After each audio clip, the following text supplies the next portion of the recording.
Now we have George St-Pierre in studio. You're promoting a book. You're not promoting UFC this weekend. My book, but UFC as well. You want to talk UFC? We talk UFC. Do you guys like going to fights and watching other fighters? Because I wouldn't want to watch someone else doing the same thing if I wasn't doing it at the moment. It depends on who, you know. But I do like it's a lot of guy that I like to watch, and I learn from them. Who do you like to watch? John Jones is very good. This weekend, actually, the two guys are fighting in the final. They're very good. I really enjoy watching them. Yeah, I think Jones is, and I like both of those guys. I kind of want to see Chael win, but I think Jones it's just a little too big for Chael. Yeah, Jones is a big guy. Yeah, but then on the other hand, we never see John Jones fighting off his back, and Chael, you can put him on his back. So, you know, his style make fight. It's going to be a very good fight, regardless what's going to happen. I think it's going to be very entertaining. Yeah. I was reading through your book. I didn't finish the book because I didn't have time to, but I was amazed to read. It's called, by the way, The Way of the Fight, and George is doing signings here. 8 o'clock at Bookends tonight, which is in Ridgewood, New Jersey, and I think the 26th is tomorrow at the Book Review in Huntington, Long Island. So you can meet George at one of those two places. And were you bullied when you were a kid? I was amazed to read that. Yes, I was. I grew up in school, I had problems, and I got picked on a lot while growing up. Really? Yes. For what? Well, I was not a popular kid. Was not popular with the girls. I was very shy. I didn't have any friend, and I'm from a countryside, and I went in school. So yeah, I had problem growing up, you know. Were you small at the time, or? Well, small, yeah. I had my what do you call a growth sperm later. You know, I had it late, so the guy they had it before me. So yeah, but it was mostly by a delinquent teenager. They were in my school. They called TGA. It's a delinquent teenager problem. They were older and they were delinquent people. You know. Did you ever go back and try to find those guys on Facebook? No. Laugh at the bald fat guy with 9 kids. You know, I met one time. I remember I met one in a store, you know, in a mall, and I knew he recognized me, and I recognized him, so I just wave my hand. You know, I don't have any anger towards them. It's past when we're young, we do stupid things, and no. He went back to Chick-fil-A instead of shaking. Thank you. How far into your fighting career when you saw this guy? I was champion, you know. Yeah, oh, so I signed them all, and I walk, and he looked down. He pretended he did not recognize me, but I knew he did recognize me. He knew who I was, but I don't care. You know, I'm not gonna do anything. It would be crazy though to pick on a kid as a young kid, and then he's the champion that would of suck. Fucking the world in UFC and fighting. Oh. Yeah, but this guy can say, "Oh, I beat this guy when I was young. I beat the champion, so I'm the uncrowned champion of the UFC." I took his fucking loonies. What is it up there? That's funny. It's also. You know, I forgot what I was going to say because you asked that question. Oh, you were, how afraid of you were you weren't going to fight again when you had knee surgery? I was scared, but I'm going to tell you the truth. When I went back to my fight against Carlos Condit, I knew my knee was 100%. I was not concerned with that because I went through hell in training and put myself through too much worse in training than in the fight. And you heard it how? You heard it in training? I heard it in training. In the beginning, I didn't have the symptom of an ACL, didn't have any swelling, so I thought it was my hamstring. And a month after hard training, I still felt my knee was unstable, and the doctor said, "We'll take a picture," and then I had to find out the best doctor, best rehab, make my research. Flew to LA, stayed there for 6 months, and a good experience, you know, made some friends, and I started writing the book. That's how everything started. Oh, really? Oh, yeah, okay. because I couldn't walk, you know, I was in bed, couldn't train. I was only doing like handstand, like crazy stuff with my upper body. Upper body, huh? Yeah, and rehab every day. So I was writing. I was in bed most of the time, so I was writing stuff, you know, what go through my head. Do you really have to watch what you're eating when you can't work? Because I can imagine you could probably put on weight really easily. No, not me. Really? Yeah, I'm lucky. I don't have diet. My sister and my family is like that. My sister, they never even done a push up in their life, and they fit. You know? Really? Yeah. Genetics. Bobby's like that. When you hurt your ACL, did you scream anything like I broke my knee, dude, or anything? Did you scream at all? Yeah, I broke my ACL. It hurt, but I didn't feel it was an ACL. Like, it was weird. It was an hyperextension. Like, it was... The way it was, the doctor explained to me that it happened very rarely. But I broke it, but it happened very rarely the way I did it. So was it worse the way you had it, or better than most that injury could have been? No, it could have get worse. I was lucky in my bad luck because then I went to see a doctor after, and they make the physical test manually in Canada. Oh, wow. And in U.S. it's different. The health system is different. I think for athletes in U.S. they're more professional than in Canada, because in Canada you don't pay, but everybody has the same treatment. So they go fast, you know. They go, they check physically. Oh no, you don't. I don't think it's your ACL. Your knee is fine. But they physically, when you do that, the physical test for an athlete, the muscle can hold the knee in place.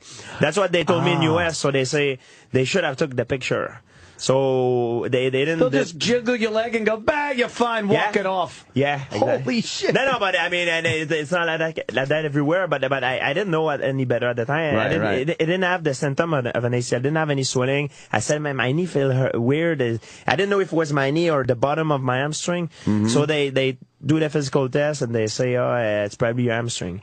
So I went to train, but what could happen, because I didn't have ACL, I could have, while I was training, I didn't have any ACL. I was sparring, I flew in sparring with Victor Belfort and all those big guys. I was sparring hard. I could have hurt myself because I didn't have ACL. I could have torn my MCL and PCL and all meniscus. This would have been bad for me. So I've been lucky in my bad luck. And your training is, I mean, you train all over the place. You don't just stay in one spot. You train in New York. You train up in Montreal.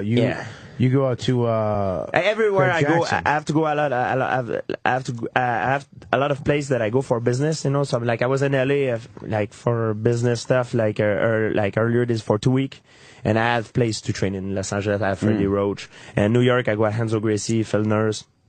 And everywhere I go in France, I have place. You know, in Brazil, I have place. So depending where I am, I have place. But normally, I'm in Montreal, Canada. Right. You said something too in the book, which I thought was interesting, and I'm reading because I kind of wrote it down as a quote. You said there's no such thing as a normal relationship in my life, and there's no such thing as a normal friendship in my life. Why is that? Because I'm 100% dedicated on what I do. What I mean normal relationship, let's say you talk about a woman, because my life right now, I don't put my relationship first. You know, like a normal guy has a normal job, will put his relationship first, and family first, and the work too. Right. I can't do that. My job doesn't allow me to do that. Some guys do it, but I believe for me right now, I want to be the best at this. I need to focus 100%. So my job will come first. So for a woman, it's very hard to come first again. You know, a lot of guys, they don't accept that. So I say it's not normal. It's not a normal relationship, because I always have to travel, do my thing, put what I have, reach my goal very first. Honest. I'm going to call honest. No, it is honest. And it's also, though, I could imagine girls would probably be like, no, it's okay. I'd be fine with taking second for that, because I understand you're very dedicated to. And then as time goes on, so, where do you got to go this weekend? Yeah, but I'm going to call my pregnant wife right now and tell her to beat it. It's hard to understand. I know a lot of people are put in the same situation, but it's hard to understand. Yeah. But girls think they can handle it, and they start getting frustrated. Do you want to bring a woman with you when you're on the road? Do you want her to be there with you, or do you? Cause there's a story about Chuck Liddell, like a girlfriend fighting with him right before he had to go down and fight. It's like, oh my god. Yeah, like oh my god. It was like she threw an ashtray at him or something. It was like fight night. And now I'm gonna ask you a question, guys, and it's the same analogy. Back in the day when, like, the gladiator, the Spartan, used to go in the battlefield, did they bring their wife with them? I don't think so. Absolutely not. That's me when I'm going in for the week They of the fight. they brought our head. When I go to the week of the fight, even if I would be married with kids, I would go only with my army, my coaches, because I'm in the mindset that I'm not there to have to be tender, to be I'm going to have a job to do. Then after the fight, I can go back to this. But like the week of the fight, it's important for me. Focus on what I need to do. Is my life, my well-being is on the line. You can always tell a guy who's going to lose when you see the pre-fight and he's training and his kids are running around the gym and he's picking them, and the other guy's just picking up tires. But what the woman, what the girl, what the wife need to understand, if you're married with kids, like you say, it's your well-being is on the line and the well-being of the family, because if you win, that's my paycheck. That's, so I need that to provide, So, you know what I mean? It's hard to find. It would be hard sense, though. Yeah, it would be hard to find a girl, and it's hard to find a girl that would understand that, and it's, you know what I mean? What is the myth, too, about fighters and sex before fights? 'Cause we've heard different fighters say different things. Some say not at all for a week or a month before because it kills your energy, or is that bullshit? That is bullshit, I believe. It is. They have made study. They say, actually, I believe is that having more sex is good for testosterone. Oh, okay. Ronda Rousey actually said that. I believe it's true. Yeah, I believe she's right. I believe, I wouldn't do it the day of the fight because, you feel like, It doesn't.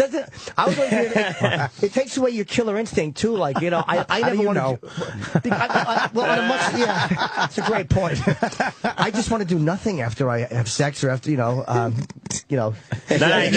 You feel lazy as hell, and then I understand. You pay the person, they leave.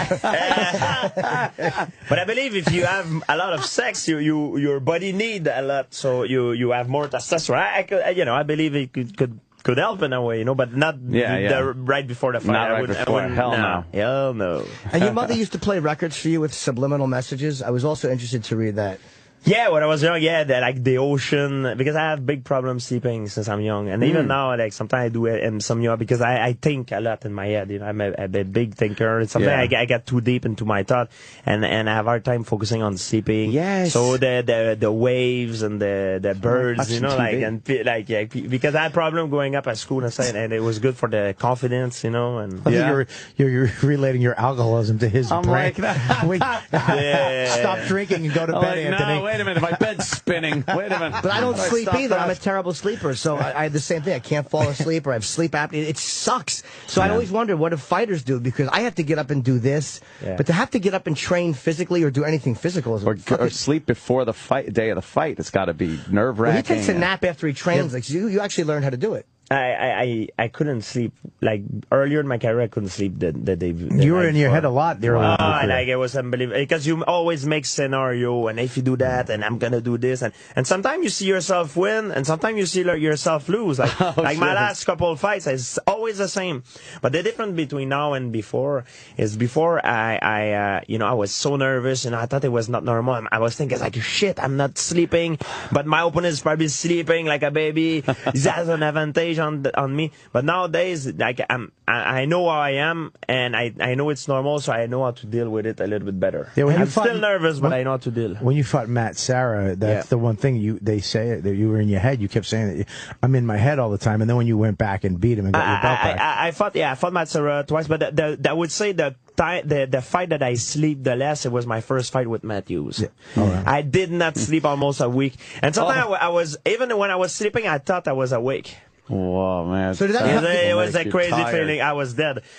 I remember after the fight, when all the stress went down, I lost that fight. I slept like a baby for more than 12 hours. But you start to, as when you need to sleep, you start to panic as time gets on. I'm not going to be able to sleep. I'm not going to be able to sleep. And then that keeps you awake. It becomes this fucking self-fulfilling And then don't forget, thing. you have the weight cut. You're losing weight for the weight cut. You have sometimes you lose 15 pounds, 20 pounds, and plus all that additionnate, plus the stress of the fight is crazy. It's like everything that leads up to the fight takes away from what you need to fight. It's it just takes away all the stress, the cutting the weight, That's why you need to fuck somebody. Just relax everything. And lose some weight too, by the way, a couple ounces. Do you have and I have to ask you because they didn't want to bring you and Ronda in together. Are you and Ronda okay, or do you not like her camp, or is there an issue there? I'm fine. I'm fine with it. Okay. I'm not in bad term with nobody I have nobody that I'm in bad term, You and Nick Diaz friends again? I have a friend, that's the thing with Nick Diaz.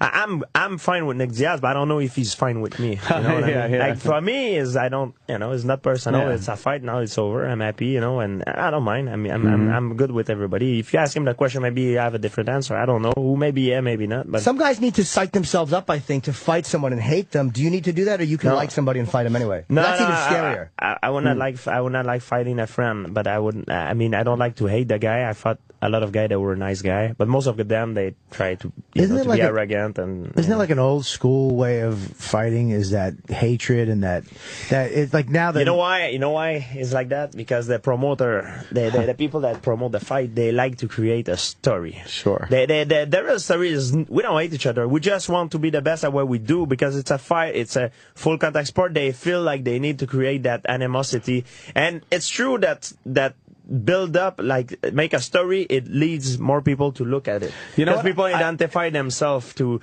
this. If they only talk about fighting or they're fighting for the title to see who's the best, people they can identify themselves because they don't do the same job as us. But if they talk about two guys that hate each other, then now they will identify themselves to this and tune up. I gotta be honest with you. When I'm watching a fight and I see in between rounds, like the bell ring, they're ready to go to the corners, and they kind of tap each other's gloves out of respect, like, hey, that was a good round. I kind of get like, shit. Like they're kind of respecting each other. That, though. I'd rather they keep fighting after the bell. They got to be broken up. They're clawing at each other. And then they go to the corners because you know they just. I like when they beat the. I don't do that. Me. No. I mean, if the guy, let's put it this way, if the guy tapped his glove, I'm gonna give it the glove. But if he doesn't, I'm not gonna do it. Yeah. Because like you see, Carlos Condit and I were in very good term, but we never once touch a glove. See, I would keep because I'm not a hypocrite guy. I come here to knock you out or to submit you. Yes. I try to be nice. I shake your hand after. You know? After, right, yes, right. Yeah. Not here during the but fight. I understand what it like me. I don't like that. I did it a couple of times because a guy give it to me. You don't want to be rude. Yeah. Oh yeah, and sometimes it's a reflex. You know, they don't think about it. It's like a sparring reflex, but I don't. I love when a couple guys in a round are beating the shit out, like really beating the shit out of each other, and then they'll tap it like that was good. That was pretty after badass. the fight. When the fight's over and they kind of give a hug or, that was good. But during the fight, I like thinking that they don't like each other for some reason. I like that illusion that they are fighting for more than just, the sport. That maybe there is, this guy's a fucking asshole. I want to punch him in the face. It makes more emotion. Yeah, definitely. Do you now? You're going to have to go up, or you're going to have to either go up and fight Silva or fight Hendricks. What? I know you don't know what you're going to do yet, but what do you want to do? That's one thing. Okay, if I go up, I'm not gonna go back down. Some guy go up, down, up. They play with their weight. I don't know how they do it. I mean, I have an idea, but I don't do that. I don't know how they do that. Go up and down. If I go up, it's gonna take a certain amount of time because I cannot go up gain that much weight. I can easy. I could be. But Silva is like 230 pounds walk around. Yeah. I'm 190 pounds. It's a big weight difference. That's heavyweight. 230 pounds. Yeah, heavyweight. but he cut down. I don't know how they do that. But like the thing is, me, if I go up, it will take a certain amount of time, and the other guy will have to go down. So I want to make sure I do everything I have to do in my division before I go up. Right. But and don't forget, I have Silva has a big fight now. He's fighting Chris Weidman. I know Chris Weidman, and it pissed me off. People look past Chris Weidman. He's a badass. He's amazing. He's the best guy Silva ever fought. I'm telling you right now, and I believe Chris Weidman will win. He knocked a guy. His last fight knocked a guy with an elbow, but it looked like a punch. Like he threw the elbow like a punch. Jones. Knocked him the fuck out. He's a badass. They're telling us we have to wrap with GSP. It's not we want to, but they're telling us we have to. He's a busy man. Yeah, he has other press. So the promotion is for the book.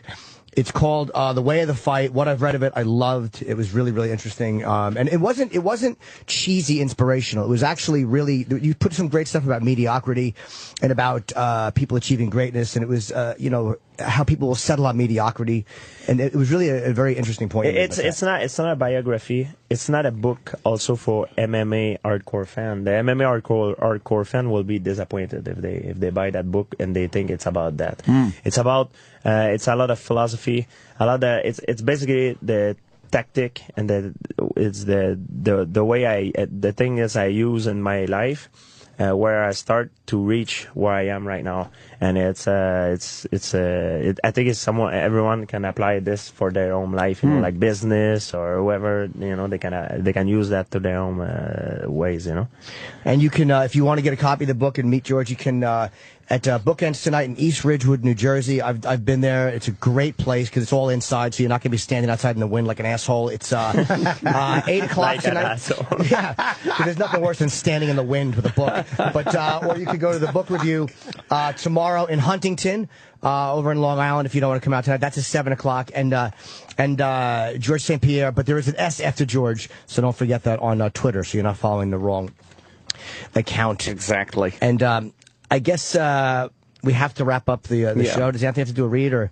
Yeah, of course. But thanks for coming in. I always get great stories. Yeah. I don't know if I should take a punch or not. I always get the fighters to do one thing to me before do something. they leave. Yeah. Rhonda put me in an arm bar. Can I do an eye gouge? No, I'm kidding. kick to the balls. I would love to Something see that. illegal. Something illegal. But no, I don't like you to go full out. Just like light, not too crazy. But I Just want bite him.